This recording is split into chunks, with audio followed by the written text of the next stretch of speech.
Hey, what's up, y'all? I'm Emil Ennis Jr. back here with Clever Music, and Swifties are wondering if Taylor can win Grammys for her re-recordings. I've got answers, so let's get into it.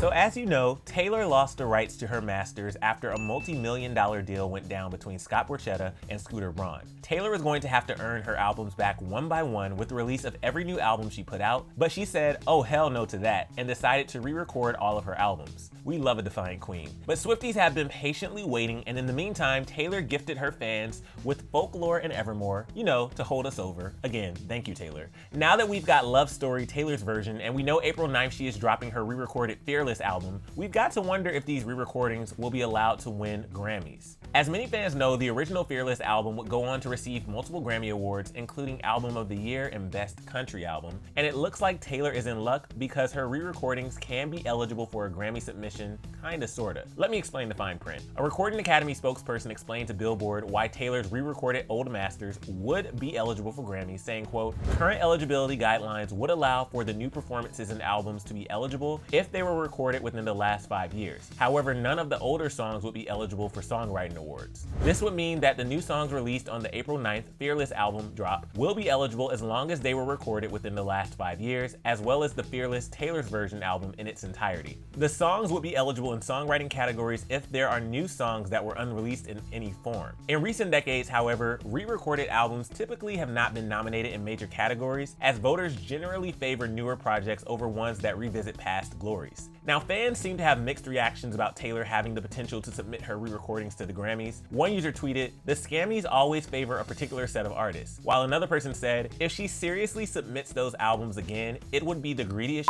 I've seen from her. To which this person responded, LOL, what is greedy about submitting something for a Grammy? She doesn't receive anything but recognition, and if she does submit, she wouldn't be the first to do so or even to win with a recording. Which then caused the original Greed tweeter to respond, greed for constant attention, recognition, and it boosts sales. That's just my personal opinion, and I'm not gonna have a further discussion about that, and I don't care if she's not the first. I don't like that others did it before her either. The concept to me is greedy, doesn't matter who does it. Okay, clearly everyone is entitled to their opinion, and personally, I think we're getting a little ahead of ourselves. We still have to get Taylor's version of her Fearless album first, followed by the rest of her albums. But for now, let's just celebrate her 6 nominations for this year's Grammys, which will be happening on Sunday, March 14th. But if you're craving more Taylor Swift news, you can click right over here for another Clever Music video, and then let me know your thoughts on all of this, and if you think it's greedy for her to submit her recordings to the Grammys down in the comment section below. I'm your host, Emil Ennis Jr. You can find me on Instagram at Emil Ennis Jr., and I'll see you soon right back here on Clever Music. Bye, y'all.